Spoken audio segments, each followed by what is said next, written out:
Shalom. Sekali lagi, Shalom. Shalom. Coba saudara berikan senyuman bagi samping kiri kanan saudara. Haleluya. Lihat wajahnya. Ada beban tidak? Orang hidup pasti ada beban ya. Oke. Kita akan dengar firman Tuhan pada sore hari ini, yang saya angkat dari Filipi pasal 1 ayat 20 sampai 23. Ada 3 ayat.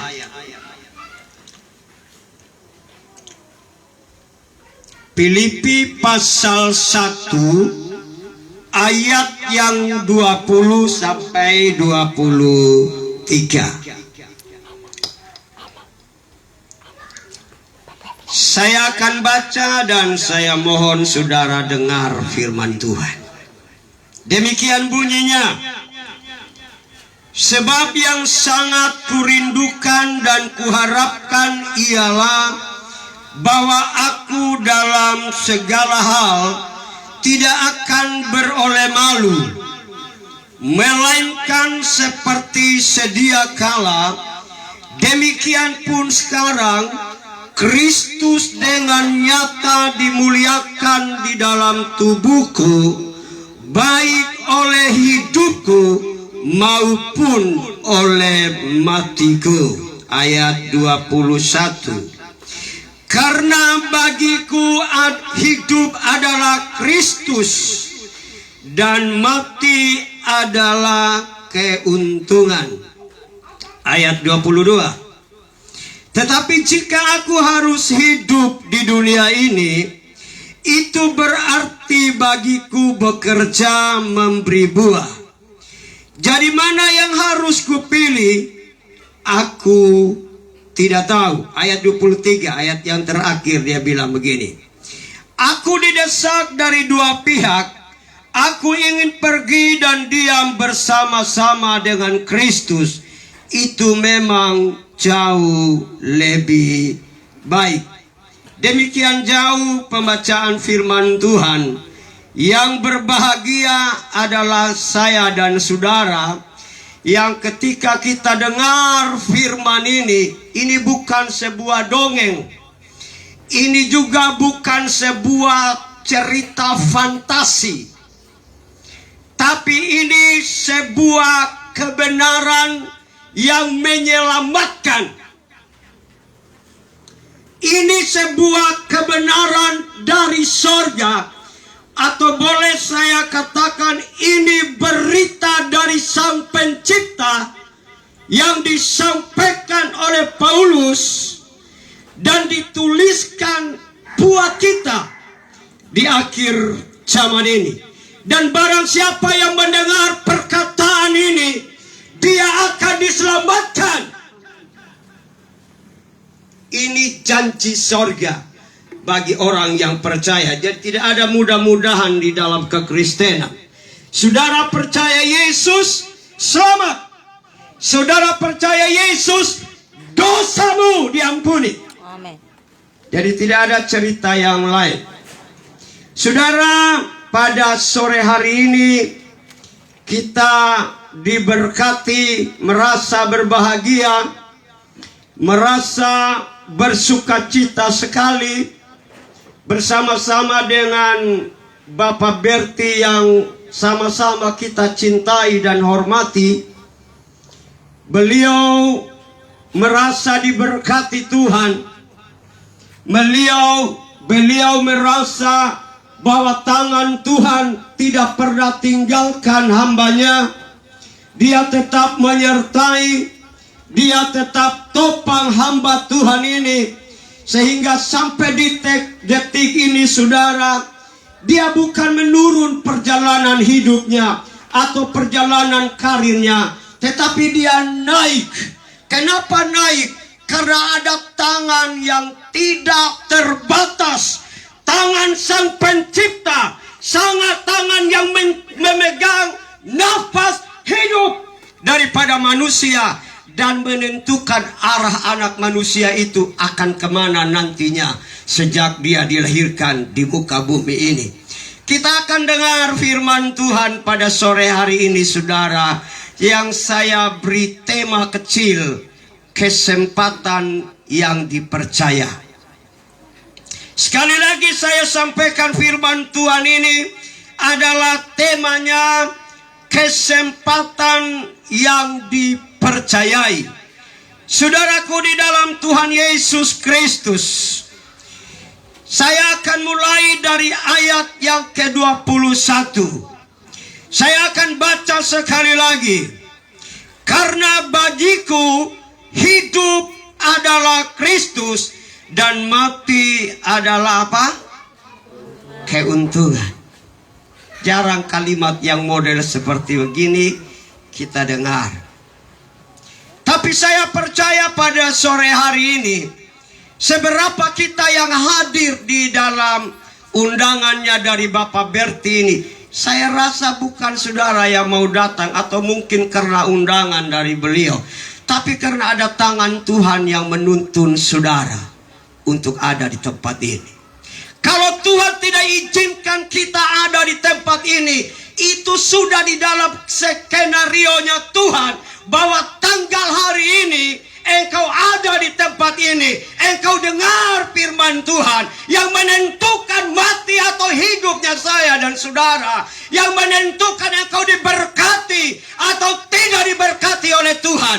Firman ini menentukan hidup saya ada di arah yang mana, atau ada di bawah lingkup yang mana. Karena di bumi ini, saudara, kita manusia ini ada di bawah dua kekuatan saja. Yang pertama ada di bawah kekuatan berkat. Yang kedua ada di bawah kekuatan kutuk. Ada dua kekuatan itu yang mengatur manusia sejak dia dilahirkan di muka bumi ini. Sejak Adam dan Hawa jatuh di dalam dosa, dua kekuatan itu selalu dominan di dalam kehidupan manusia. Siapapun juga dia, jabatan yang model seperti apapun juga, status ekonomi seperti apapun juga, dari keluarga yang seperti apa. Tapi sejak saudara dan saya dilahirkan di bumi yang berdosa ini, saudara, engkau ada di bawah dua kekuatan, kutuk atau berkat. Mati atau hidup, tidak ada orang yang bisa menggeser batas ini kecuali Tuhan Sang Pencipta. Dan kita akan dengar pada sore hari ini, saudara, karena bertepatan dengan Bapak Berti jabatannya naik ke Babin dan pangkatnya naik ke Aibtu. Aibtu itu juga saya tidak dengar, awam saya. Tapi tidak apa-apa, saya tidak mengerti maksudnya. Tapi tidak persoalan, saudaraku di dalam Tuhan Yesus Kristus. Tapi firman Tuhan pada hari ini, karena bagiku hidup adalah Kristus. Berbicara tentang hidup, itu adalah sebuah kesempatan yang dipercayakan oleh Tuhan. Terserah saudara mau bagaimana ini hidup, mau bangun model seperti apa, mau arahnya kemana, itu ditentukan oleh saudara. Karena kita manusia ini kan diberikan kebebasan untuk memilih atau tidak, untuk mau atau tidak, itu bebas, tidak ada pemaksaan. Kalau Tuhan bisa paksa kita, Adam dan Hawa tidak mungkin jatuh di dalam dosa. Tapi karena manusia punya hak bebas, saudara, pilih kutuk atau pilih berkat. Kita dengar sore hari ini, hidup adalah kesempatan. Kenapa saya bilang hidup itu kesempatan? Karena itu cuma sekali Tuhan percayakan. Banyak orang yang berkata bahwa setelah mati masih ada kesempatan untuk hidup. Tapi dengar sobatku di dalam Yesus Kristus, hidup hari ini, nafas hari ini, Tuhan percayakan bagi saya dan saudara. Itu menentukan engkau baik atau tidak baik di alam kekekalan. Hidup hari ini, pilihan yang saudara ambil hari ini menentukan saudara hidup di dalam area yang mana. Hidup di dalam area kutukah atau saudara hidup di dalam area berkat? Kalau bisa ditanya mungkin kita bilang kita mau berkat semua. Tapi dengar baik saudara, ketika saudara bilang begini, saya mau berkat, ada syaratnya. Kalau saudara mau berkat, persyaratan yang paling pertama, karena manusia sudah jatuh di dalam dosa. Roma 3:23 berkata bahwa semua manusia sudah ada di dalam kuasa dosa. Dan tidak ada satupun yang akan bisa berjumpa dengan Tuhan kalau dia tidak sungguh-sungguh percaya bahwa Yesus adalah Tuhan dan Juru Selamat. Tidak ada lagi percaya yang lain. Kalau saudara mau selamat, tetapkan hatimu untuk percaya bahwa Yesus adalah Tuhan dan Juru Selamat satu-satunya, bukan salah satu. Ini penting saudaraku. Kenapa penting? Karena itu menentukan kita di alam kekekalan. Kalau hari ini kita masih bisa perhitungan 70 sampai 80 saya mungkin masih hidup di bumi.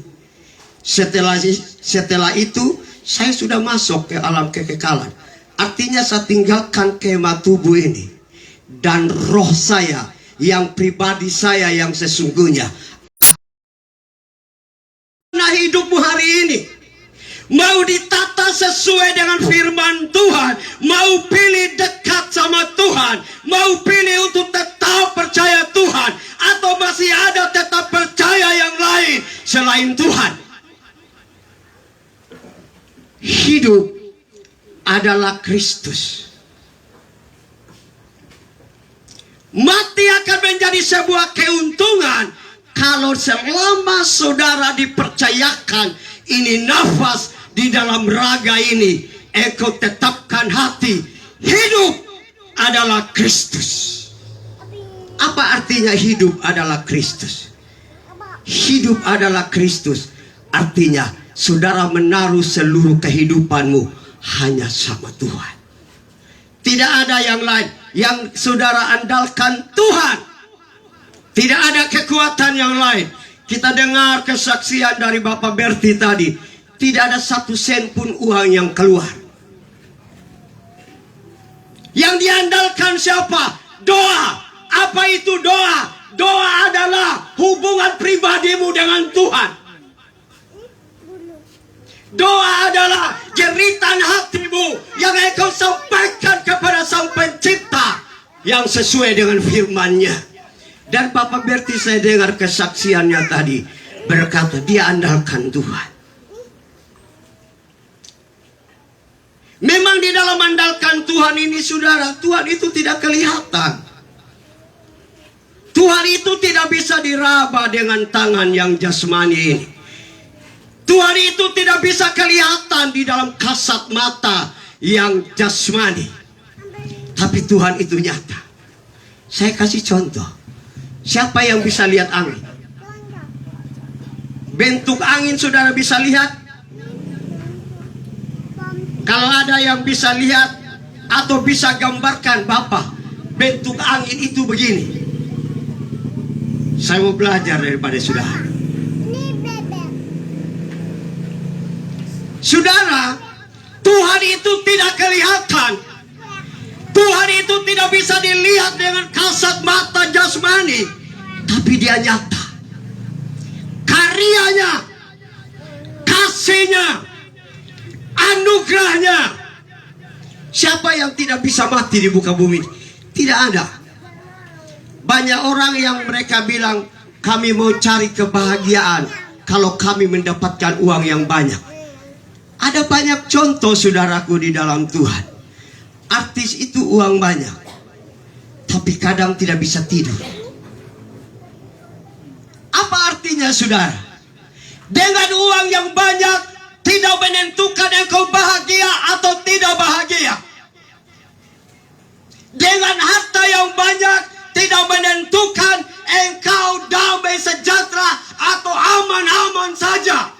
Tidak. Firman Tuhan berkata, harta apapun yang saudara dan saya punya tidak akan bisa menolong saudara di saat-saat yang tertentu. Mungkin saudara bilang begini, Bapak kan omong, dasarnya apa? Kita lihat dulu salah satu dasar saja. Firman Tuhan, Amsal pasal 11 ayat yang keempat. Dia bilang begini,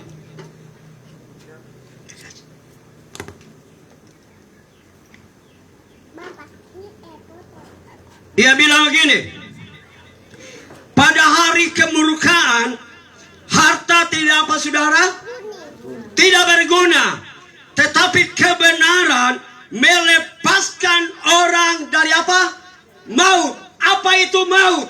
Maut adalah saudara terpisah dari sang penciptamu. Kalau saudara tercipta daripada sang pencipta, artinya tidak ada satu tangan yang akan bisa tolong saudara, kecuali saudara buka hatimu sama Tuhan yang namanya Yesus Kristus Tuhan. Saudara, kita balik ke dalam Filipi pasal 1 tadi. Ayat kita masih ada di ayat yang ke-21. Satu-satunya pertolongan saya dan saudara, tidak ada yang lain kecuali Tuhan. Andalkan Tuhan, artinya saudara siap untuk menerima kehidupan yang kekal bersama dengan Tuhan. Percaya Tuhan, artinya saudara siap menyerahkan seluruh hidup ini hanya kepada Tuhan saja. Amin. Tidak ada kekuatan yang lain. Saudara, kita lihat kembali dalam Mazmur pasal 121. Dia bilang begini, kata firman Tuhan, pertolongan kita tidak ada dari tempat apapun.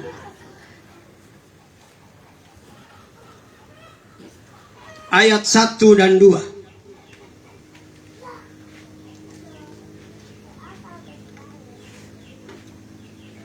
Dia bilang begini. Ayat yang pertama, aku melayangkan mataku ke gunung-gunung. Dari manakah akan datang pertolonganku?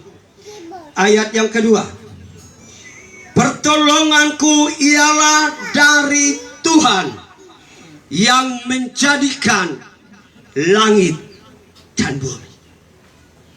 Artinya kalau firman Tuhan berkata bahwa pertolongan kita hanya daripada Tuhan.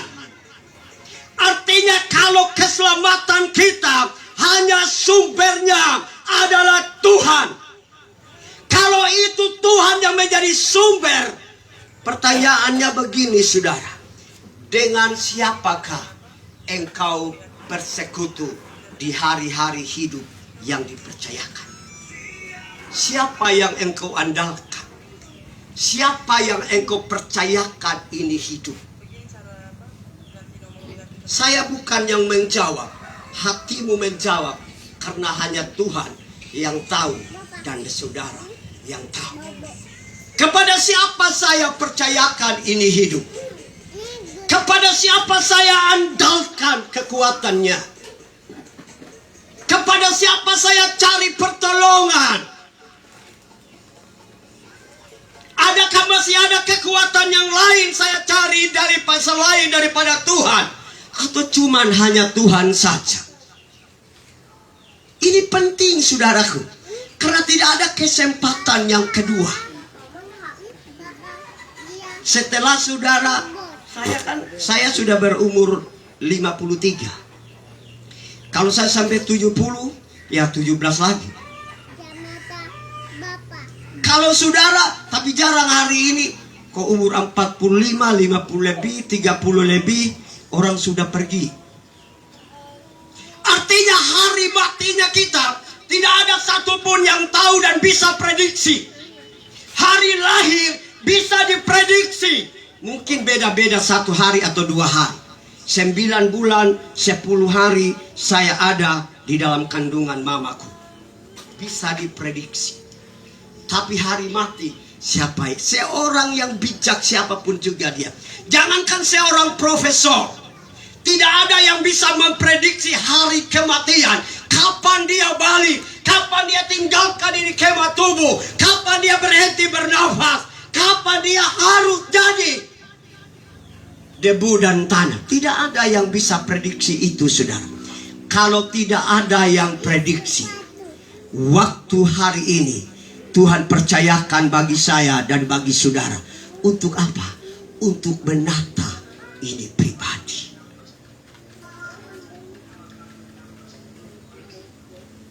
Menata ini pribadi artinya bagaimana cara saya hidup, bagaimana cara saya berkomunikasi, bagaimana cara saya beribadah.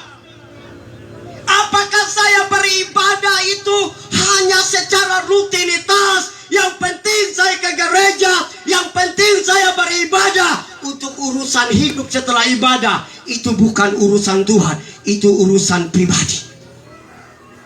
Saudara, banyak orang yang setelah pulang gereja lupa firman Tuhan yang pastor atau pendeta sampaikan. Tidak tahu lagi apa poin yang pertama, poin yang kedua, poin yang ketiga. Dari firman yang mana? Tidak tahu lagi, saudaraku. Yang penting saya hidup. Yang penting saya bisa makan dan minum. Yang penting saya bisa sehat.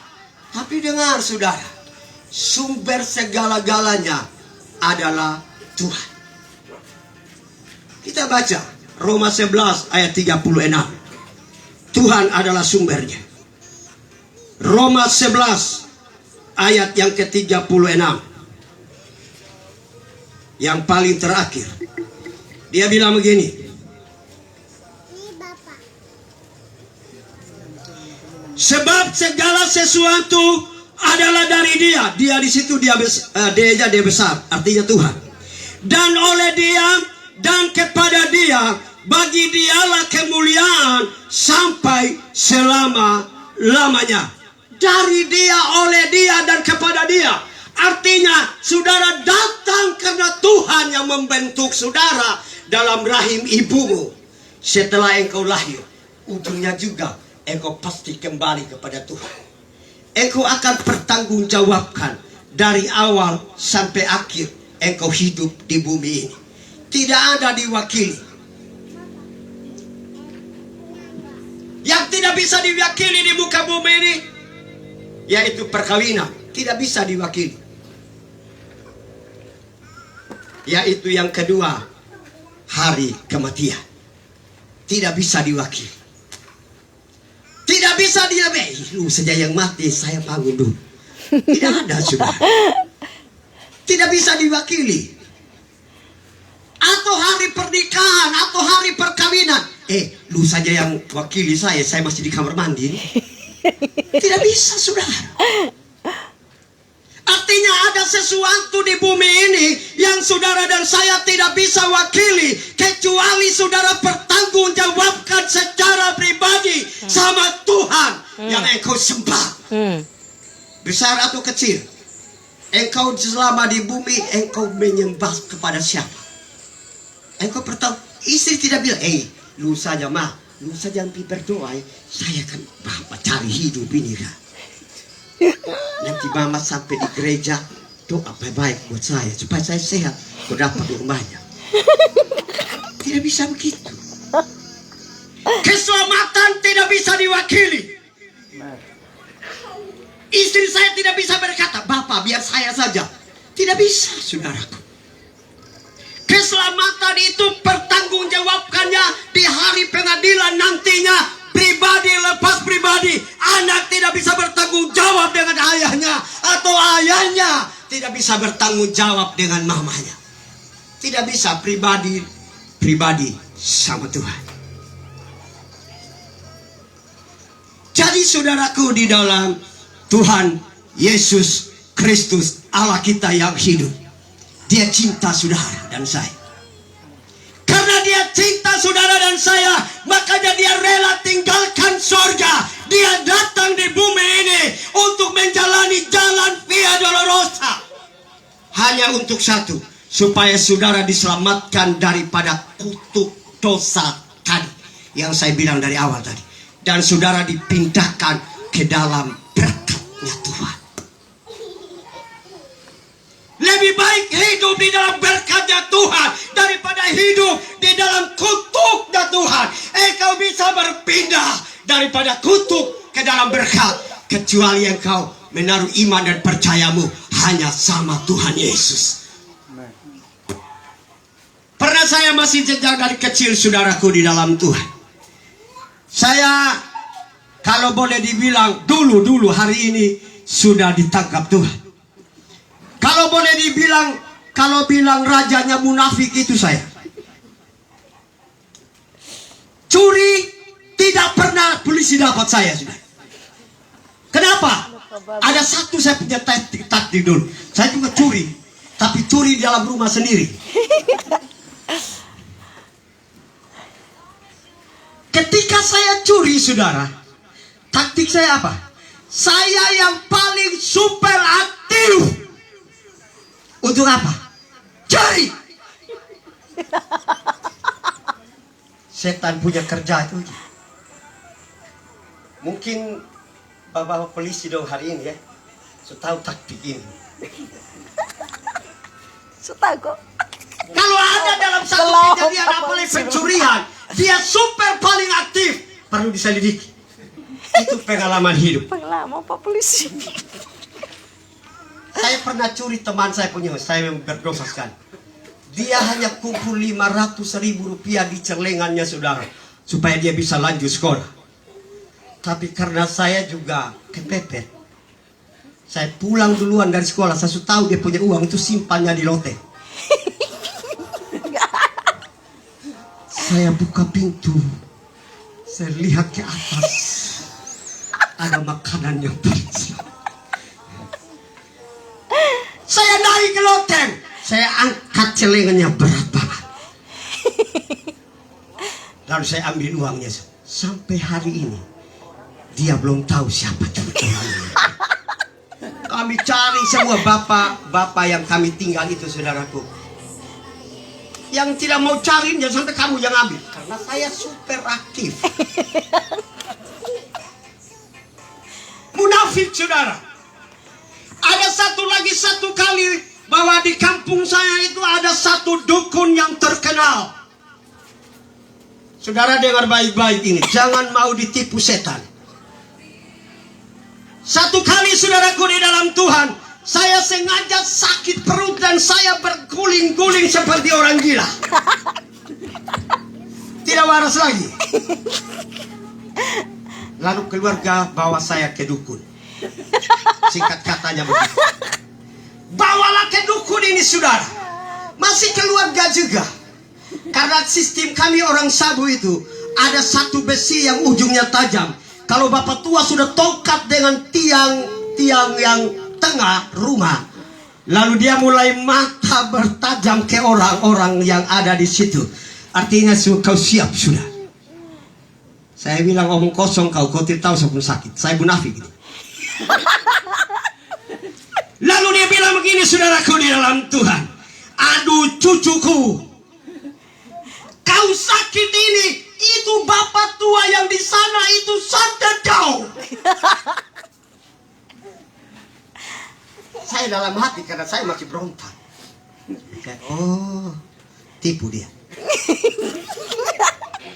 Dia mulai ngomong segala macam saudara, dia subur pak. Aduh, memang saya waktu itu saya kan tidak mau siri juga. Tidak mau siri, tapi dia kan masih dia subur saya, dia punya siri pinang itu semua di baju celana saya habis.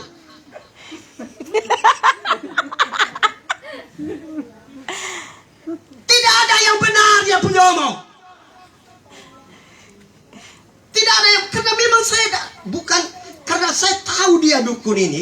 Lalu saya bilang pasti keluarga saya bawa saya ke sana. Saya sengaja untuk mengetes apa benar atau tidak. Omongannya dia apa benar yang selama ini orang akui sanjung dia. Lalu saya sengaja begitu, saudaraku, di dalam Tuhan. Ternyata tipu semua. Artinya begini, saudara.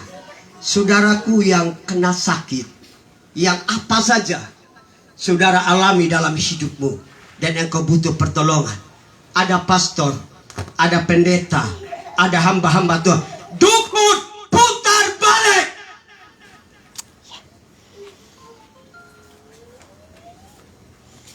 Yang tukang santet itu putar balik. Engkau sedang menghina Tuhan yang memegang nafasmu.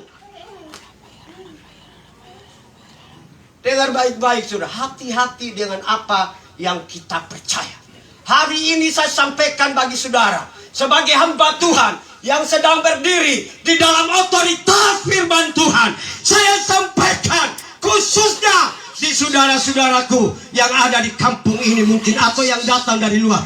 Dengar baik, Tuhan tidak mau dinomor duakan. Dia cemburu. Kalau Tuhan cemburu, siapa yang bisa tolong? Tidak ada. Bagiku dibenci oleh manusia itu tidak terlalu perlu dipikirkan.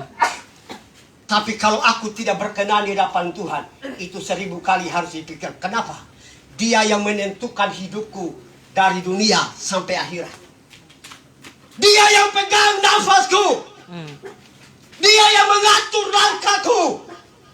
Kemana saya harus berjalan? Saya ada di kutukah atau saya ada di dalam berkah? Tunduk kepada firman Allah. Itu jalannya saudara diberkati. Kenapa? Karena pada waktu Adam dan Hawa jatuh di dalam dosa, mereka lawan perintah Tuhan. Akhirnya mereka masuk ke dalam area kutuk. Untuk saudara bisa keluar daripada kutuk, hanya cuma satu. Kembali tunduk sama Bapa Sorgawimu. Akui setiap dosamu. Undang dia dalam hatimu. Supaya dia hidup di dalam. Tidak ada roh yang lain di dalam hidupmu kecuali Tuhan yang memegang nafas kehidupan saya dan hidup saudara. Saudaraku di dalam Tuhan Yesus Kristus, hidup adalah Kristus, mati adalah keuntungan. Dua ini bisa bergandengan tangan. Mati itu bisa sebuah keuntungan bagi saudara kalau saudara percayakan hidupmu hanya sama Tuhan. Ayat yang berikut sebagai yang terakhir, dia bilang begini, saudaraku. Haleluya.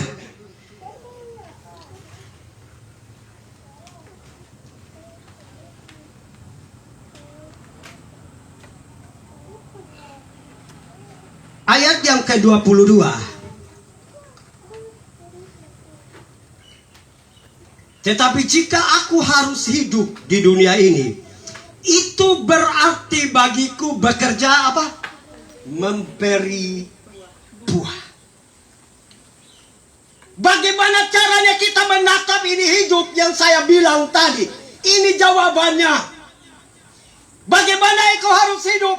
Hidupmu harus jadi berkat buat orang lain. Tidak boleh tidak. Jangan hidup untuk jadi batu sandungan. Jangan hidup untuk menyusahkan orang. Kalau saudara sudah susah, teriaknya sama Tuhan dan bekerja sekeras mungkin. Jangan tipu kiri kanan.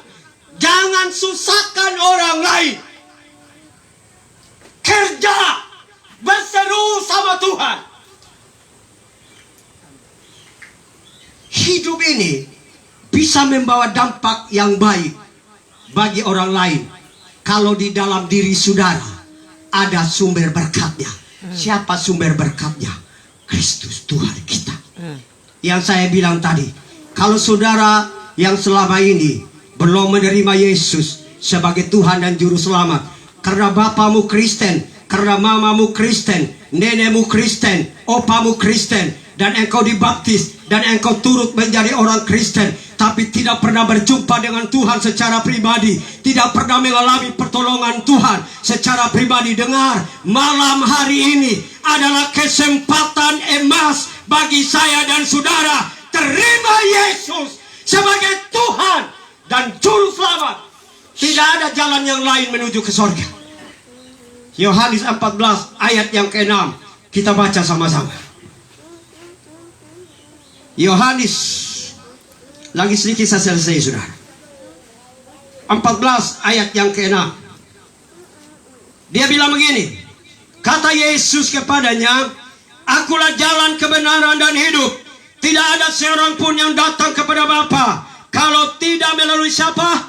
Melalui Yesus. Kalau tidak melalui Yesus, engkau tidak selamat. Kalau engkau tidak percayakan hidupmu sama Tuhan, engkau tidak selamat. Jangan mimpi selamat kalau engkau tidak percayakan hidupmu sama Tuhan.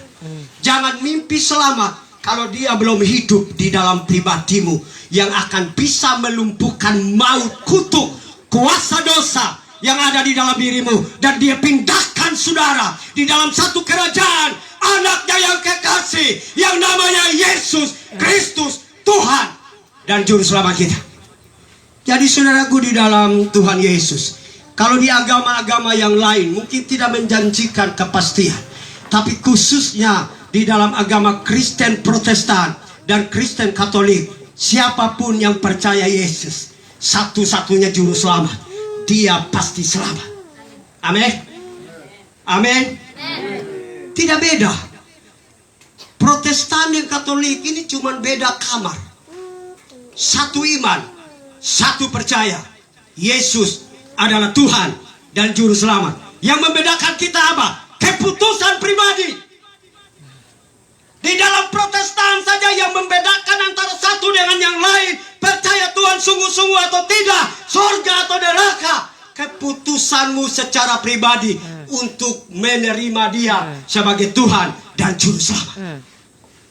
Saudaraku di dalam Tuhan, bekerjalah untuk memberi buah, memberkati orang, melayani orang lain. Mulutmu jadi sumber bantuan, sumber keselamatan. Beritakan jalan kebenaran bagi orang lain. Kalau kita punya prinsip yang model seperti begini, saya rasa Bapak Nanda dengan Bapak Berti, pekerjaan mereka akan dikurangi, kejahatan akan dibasmi. Kalau kita sungguh-sungguh percaya Tuhan, tidak mungkin kita ada di penjara sana, tidak mungkin kita ada di sel sana. Tapi maaf kata, hari ini lebih banyak yang namanya Yohanes, Markus, Lukas, Abraham, Ishak, Yakub memalukan.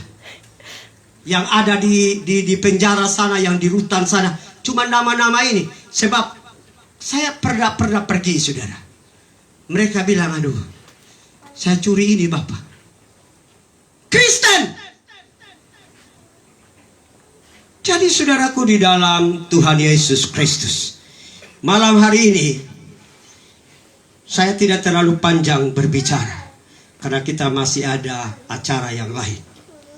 Tapi satu hal yang saya mau pesankan bagi saudara, ini pesan yang paling penting, yang menentukan hidup dan matimu di bumi ini, dan menentukan hidup dan matimu di alam kekekalan nantinya. Yaitu, sebagaimana penghormatanmu kepada firman Tuhan, itu menentukan hari hidupmu di alam kekekalan. Banyak orang yang sementara pendeta, pastor sampaikan firman Tuhan, dia asik main WA, TikTok di belakang. Dia baku telepon sama orang, dia berbicara dengan orang yang ada di samping kita. Tidak tahu pastor itu berita yang penting dia sampaikan, yang menentukan hidup dan mati kita. Dengar saudaraku, dia, engkau sedang ditipu setan. Kenapa? Orang setan tidak senang dengar firman. Karena ketika kita dengar firman, firman itu akan menuntun kita ke dalam jalan kehidupan untuk sungguh-sungguh hormat akan firman yang tertulis. Amin. Kata saya malam hari ini keras, tapi saya mau supaya ketegasan yang ini membawa saudara di dalam sebuah keputusan. Aku mau cinta Yesus lebih daripada apapun juga. Amin. Kata-kata yang seperti begini tidak pantas untuk saya sampaikan kepada orang yang lebih tua daripada saya. Tapi dengar, saya sedang berdiri atas nama Tuhan, menyampaikan berita ini. Ambil keputusan, terima Yesus sebagai Tuhan dan Juru Selamat. Kalau selama ini engkau menjadi Kristen agama, engkau menjadi Kristen karena orang tua, malam hari ini keputusan dalam hatimu, ambil malam hari ini. Bilang sama Tuhan, Tuhan Yesus, saya orang berdosa, ampuni saya, masuk dalam hati saya sebagai Tuhan dan Juru Selamat. Amin. Amin buat firman Tuhan. Saya mau saudara tutup mata sebelum saya serahkan kepada pemimpin pujian. Saudara ikutin doa saya, cuman beberapa kata. Saya ucapkan